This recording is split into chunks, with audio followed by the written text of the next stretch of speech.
தண்ணி ஊற்றி வைக்கிற டப்பு இது. தொடர்ந்து தண்ணி ஊற்றி வச்சுருக்கிறதால இங்கே வந்து பார்த்தீங்கன்னா உள்ளே ஃபுல்லாக பாசானா ஆயிடுச்சு. இவ்வளோ பாசாம் பிடிச்ச இந்த கரையை கூட நம்மளோட டைல்ஸ் கிளீனர் யூஸ் பண்ணியே க்ளீன் பண்ணிடலாம். ஒரு பாட்டில் கூட தேவையில்லைங்க. அரை பாட்டில் டைல்ஸ் கிளீனர் ஊற்றுனீங்கன்னாவே ஃபுல்லாக க்ளீன் ஆகி வந்துடும். பாத்ரூமில் யூஸ் பண்ணுற பக்கெட்டு, பாத்திரம் கழுவுற இடத்துல யூஸ் பண்ணுற டப்பு, இது எல்லாத்தில் இருக்கிற உப்பு கரை, பாசம் எல்லாத்தையுமே நம்ம டைல்ஸ் கிளீனர் யூஸ் பண்ணியே சூப்பராக க்ளீன் பண்ணிடலாம். பாசம் உப்பு கரை இருக்கிற எல்லா இடத்துலையும் நல்லா டைல்ஸ் கிளீனர் அப்ளை பண்ணி விட்டுட்டு ஒரு 5 நிமிஷம் போல் விட்டுருங்க.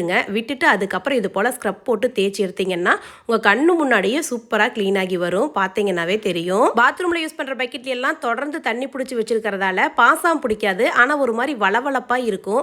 அந்த வளவளப்பாக இருக்கிற பக்கெட்டு டப்பில் தண்ணி வந்து குளிக்கிறதுக்கும் ஒரு மாதிரி இருக்கும்.